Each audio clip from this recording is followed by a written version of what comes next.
Have you ever wondered why some people break themselves just to be indispensable? Why they sacrifice their time, their energy, even their soul, all to make sure they are seen as valuable? Why so many of us carry the silent belief that if we are useful enough, we will finally be loved, finally be safe? But before we go deeper, take a moment. Write down in the comments where you're from. I want to know who's starting this journey with me and where you're standing in the world as you hear these words. The truth is this: you were not born believing you had to earn your place. You were taught that your worth depends on how much you give, taught that your safety depends on how much you bend. Since childhood, you were fed a silent message. You are loved not for who you are, but for how well you perform the role others expect from you. Be a good student, be a good friend, be the responsible one, the fixer, the helper, the one who carries the weight that others pretend not to see. And somewhere along the way, you swallowed the lie. You believed that usefulness equals love, that if you make yourself essential, they won't leave you, that if you are always available, always accommodating, always giving, you will finally be seen as irreplaceable. But deep down, you already know the truth. You know it because you've lived it. You stayed up late helping people who disappeared when you needed them. You gave your heart to people who saw you as nothing more than a convenience.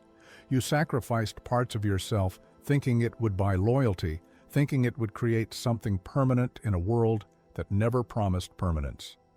Carl Jung once said, "The most terrifying thing is to accept oneself completely." And this is exactly why you have clung so desperately to being needed. Because facing yourself, raw, unmasked, unuseful, would force you to confront a question most people run from their entire lives. If I am not needed, am I still worthy? If I stop giving, stop explaining, stop justifying, will anyone stay? Here's the brutal reality. Being needed is not the same as being loved. Being useful is not the same as being respected. People love what you do for them, not who you are. They respect the services you provide, the comfort you offer, the convenience you represent. But when the day comes that you stop giving, when you are tired, when you have nothing left to offer, you will see how many of those connections were real and how many were just transactions. This is not a cynical view of the world. It's an awakening. It's seeing clearly, maybe for the first time, that most relationships are based on silent agreements. You provide value, and they provide acceptance. You stay convenient, and they stay close. You break that agreement, and the illusion shatters. And that's the beginning of true power. Because once you see the game, you are no longer trapped by it. Once you realize that your worth has nothing to do with how useful you are to others, you begin to walk a different path, a path where presence matters more than performance, a path where you are no longer a tool, a crutch, a solution for someone else's emptiness. But this path demands something fierce. It demands that you let go of your addiction to being needed. It demands that you endure the silence that comes when people no longer see you as convenient. It demands that you stop chasing love that is conditional, admiration that is transactional, loyalty that is rented. Because when you stop being useful, the world will hate you. It will call you selfish. It will say you've changed. It will accuse you of being cold, distant, arrogant. But underneath all those accusations is a simple, hidden truth. They are not angry because you became worse. They are angry because you became free. And freedom terrifies those who are still enslaved by the need to be needed. This is just the beginning. In the next part, we will dive even deeper into the invisible contracts you never knew you signed, the silent expectations society placed on you before you were even old enough to question them. Because if you want to reclaim your life, you must first see the chains. Stay with me. The real awakening has just begun. You were born into a contract you never agreed to, a contract that said, you will be valuable as long as you are useful. You will be loved as long as you are easy. You will be respected as long as you serve the expectations placed upon you without complaint. And because no one showed you the fine print, You spent your entire life trying to uphold a deal that was never in your favor. But before we continue, write it in the comments. Have you ever felt like the more you give, the less people value you? Share your experience, because when you name it, you start taking back your power. Society conditions you from the very beginning. Be good, be polite, be productive, be selfless. Don't ask for too much. Don't make others uncomfortable with your needs. Fit in. Don't disrupt. Give more. Expect less. And the better you play this game, the more applause you get. You are called a good student, a good child, a good citizen, a good employee. But the word good hides a silent truth. Compliant, manageable, replaceable.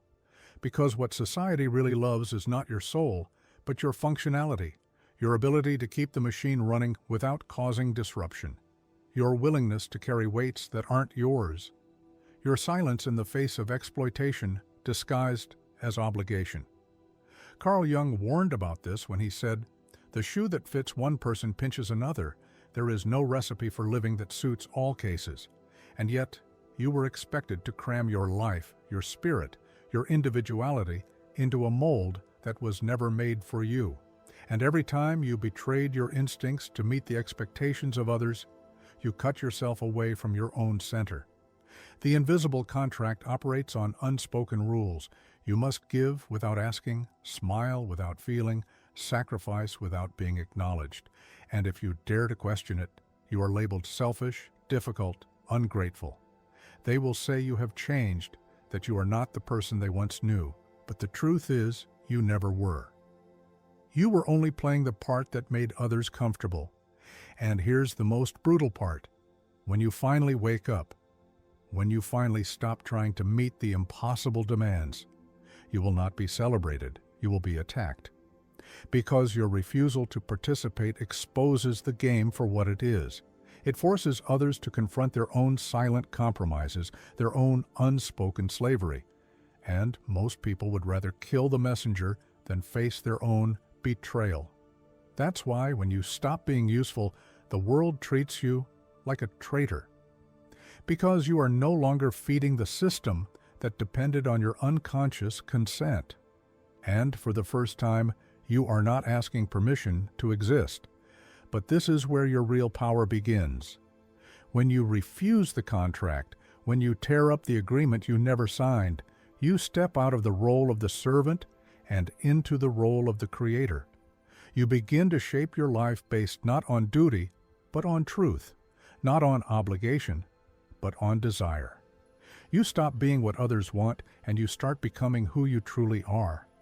And yes, the price is high: loneliness, rejection, misunderstanding.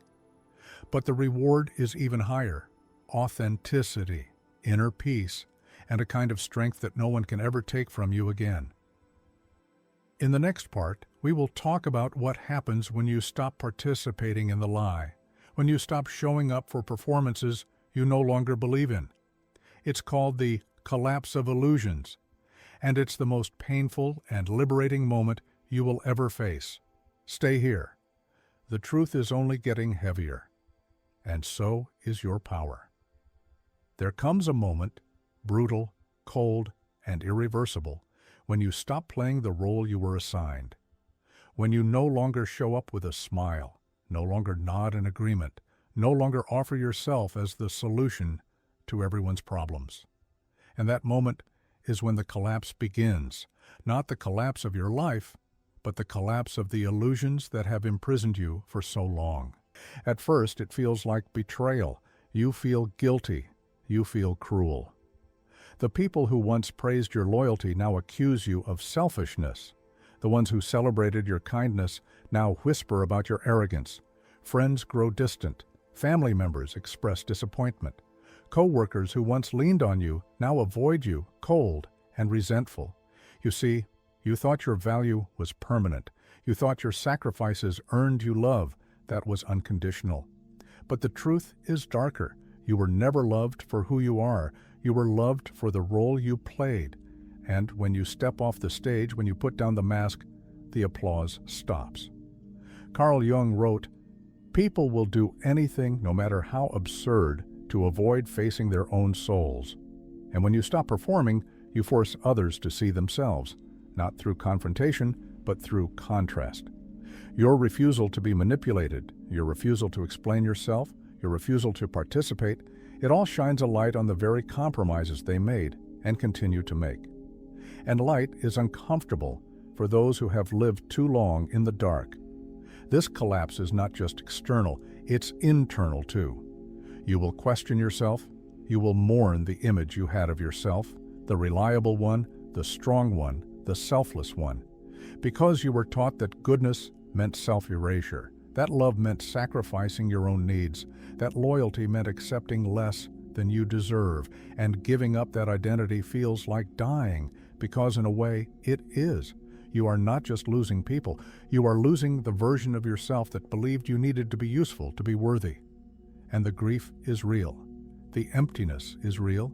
The temptation to go back, to apologize, to shrink again just to feel safe is overwhelming. But listen carefully. Do not go back. Do not apologize for saving your own soul. Do not resurrect a false self just because the world finds your true self inconvenient. You are not here to be useful, you are here to be real. You are not here to be a tool, you are here to be a force. And yes, after the collapse, there will be wreckage. But in that wreckage, you will find something you have never had before: sovereignty. The ability to choose your life without asking for permission. The ability to be disliked without losing your center. The ability to walk away without needing to explain your steps. This is the part no one talks about, because this is the part most people don't survive. They collapse and crawl back to the old role, the old performance, the old chains. Because it's easier to be loved for being fake than hated for being real. But you, if you are here, if you are still reading, still breathing through the discomfort, you are different. You are ready for what comes after the collapse. In the next part, we will explore the silence that follows the fall, the terrifying, holy silence, and why it is not a curse, but your greatest ally. The loneliness of the free is different from the loneliness of the trapped, and soon you will understand why. Stay with me. The page is turning, and so are you. After the collapse, after the illusions shatter, after the applause dies and the faces vanish, there is a silence that falls over your life. It is not the silence you are used to, the polite, empty silence of pretending everything is fine. This silence is brutal. It echoes, it stretches, it fills every corner you once occupied with noise, validation, busyness, distraction. And in that silence, you finally meet yourself. But before we continue, answer this in the comments. Have you ever reached a point where everything went quiet around you, not because you wanted it, but because you outgrew it? Tell me. Your honesty might give someone else the courage to face their own silence. The first thing you realize is how addicted you were to noise. Not just external noise, but internal noise too. The need to explain, to justify, to defend, to manage the perceptions of others. Without it, you feel naked, exposed. You wonder if you made a mistake. You wonder if you are truly as selfish and cruel as they said when you stopped being convenient for them. Carl Jung warned that most people will do anything to avoid facing their own souls. And now you see why. In the silence, there is nowhere to run, no new performance to hide behind, no validation to prop you up. Only you, with all your fears, your regrets, your loneliness. It is here that most people turn back. They reach for the old masks. They beg to be let back into the prison, because at least the prison was noisy enough to drown out the sound of their own truth. But you, if you are still here, you are meant to endure, because this silence is not your enemy, it is your rebirth. In this silence, you begin to hear a voice you had forgotten, your own. Not the voice trained to please, to adapt, to survive.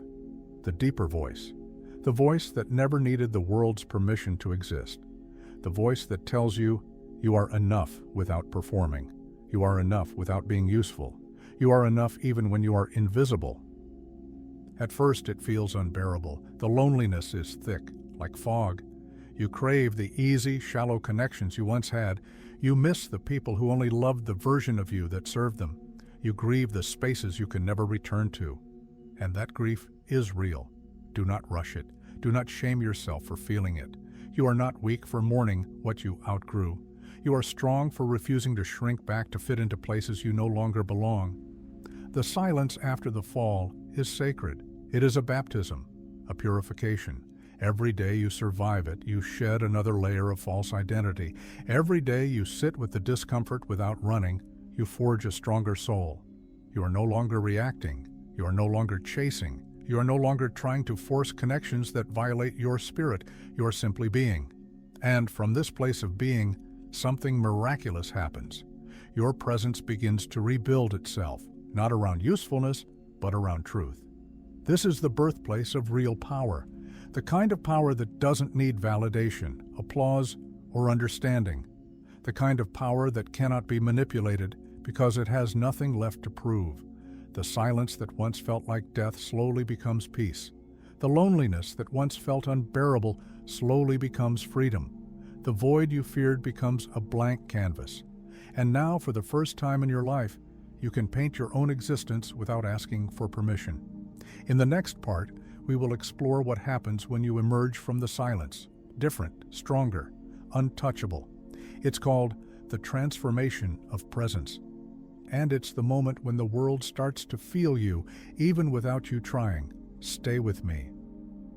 The real shift is just beginning. There comes a moment when something inside you changes so profoundly that the world can no longer ignore it. You do not announce it. You do not need to explain it. You do not scream it from the rooftops.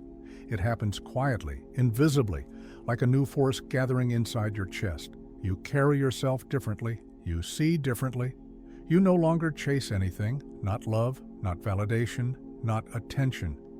You become the gravitational center of your own life, and whether they admit it or not, people feel it when you walk into a room. The transformation of presence is not something you can fake.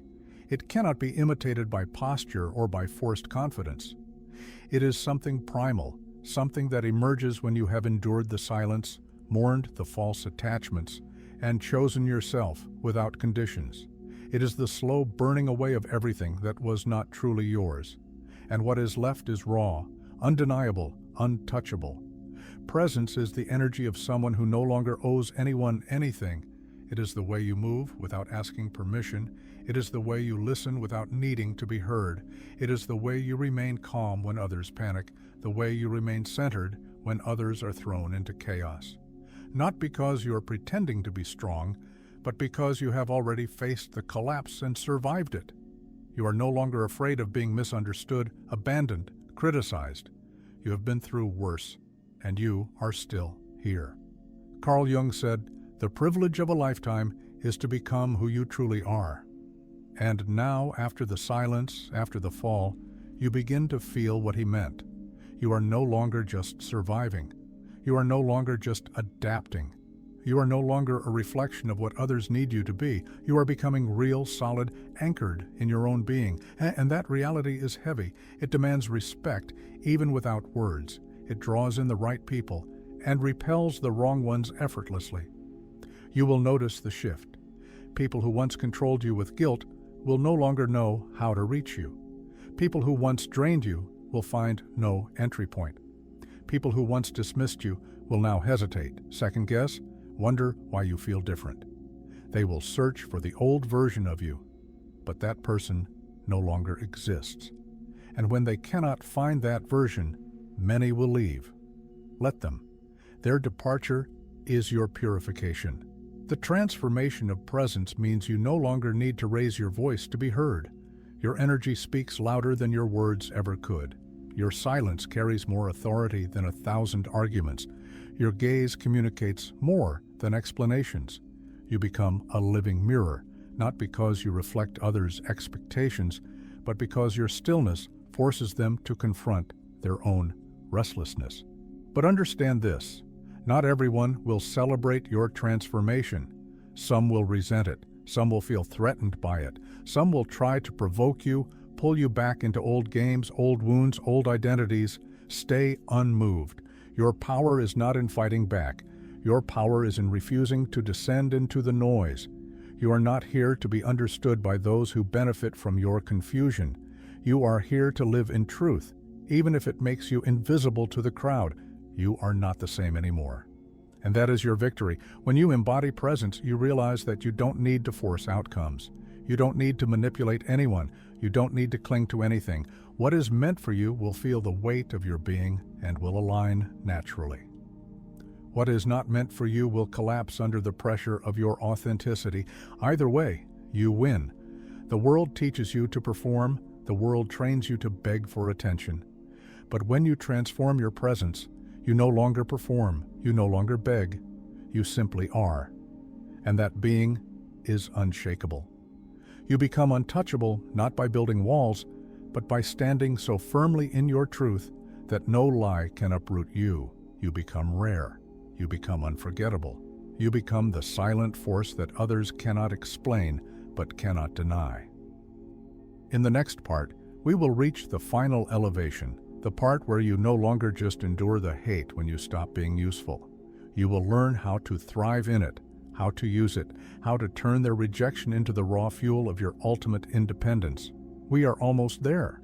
Stay with me, because the next part is where you step fully into the life you were always meant to claim.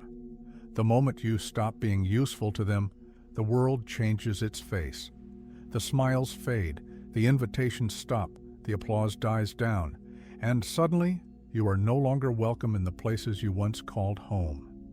It hurts at first, the silent betrayals, the casual dismissals, the brutal way they erase you when you are no longer serving their needs.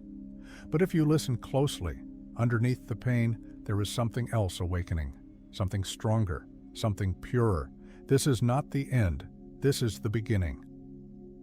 Before we dive into the final truth, tell me in the comments, have you already felt people shift when you stopped giving them what they wanted? Did you notice who stayed and who disappeared? Share your experience. Your story might help someone else realize they're not alone. At first, you might wonder if you did something wrong. You will replay conversations in your mind. You will question if you could have been more understanding, more giving, more patient. But here's the harsh truth you must swallow. You did nothing wrong. You simply stopped playing a role that benefited them. You simply started choosing yourself. And the ones who only loved your usefulness were never really loving you. They were loving what you gave them. This is the moment where most people break. They beg to be needed again. They shrink back into the mold others expect of them. They apologize for being too much or too little. They compromise their souls just to feel included once more. Do not be like them. Do not betray yourself for a seat at a table that only valued you for what you could provide. Because here's the paradox, no one tells you. The more you are rejected by those who only loved your usefulness, the closer you get to your real life, your real people, your real power. When the false connections fall away, what remains is pure. What remains is unshakable. You do not want a life filled with conditional acceptance. You do not want to carry dead weight disguised as friendship. You do not want to anchor yourself to people who only clap when you dance to their music. You want the raw truth. You want the rare connections that recognize you even when you have nothing to offer. You want the silence that strengthens you, not the noise that drowns you. And you will only find that by first enduring the brutal purification of rejection. Jung said, "Loneliness does not come from having no people around, but from being unable to communicate the things that seem important to oneself." And when you step into your true self, you will find that many cannot meet you there. Their love was for the mask, not for the soul behind it. Let that realization free you, not break you. Their rejection is not a curse. It is a filter.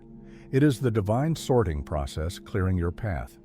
It is life's way of removing those who would have slowed you down, distracted you, weakened you. Every person who turns their back on you is making space for someone or something greater, if you have the courage to let go. You must understand, you are not meant to be understood by everyone. You are not meant to be loved by everyone. You are not here to entertain, to soothe, to rescue others from themselves. You are here to become whole, to embody your own truth so fiercely that the right people are drawn to you, not because they need you, but because they recognize themselves in you. Rejection becomes power when you stop personalizing it and start weaponizing it. When you see it not as evidence of your failure, but as confirmation that you have outgrown the smallness others wanted you to stay trapped in. When you realize that every door that closes is a blessing protecting you from a destiny that was never yours. You must thrive in their rejection by turning it into fuel, by letting their silence teach you resilience, by letting their absence sharpen your focus, by letting their betrayal deepen your loyalty to yourself. Because the ones who could not appreciate you when you were generous do not deserve you when you are sovereign. You will rise in ways they never expected. You will build a peace so profound that it intimidates those still addicted to chaos. You will find success, love, and meaning on your own terms, not because you were loud, not because you were desperate, but because you stayed faithful to your own soul when it would have been easier to sell it. They hated you because you stopped being useful.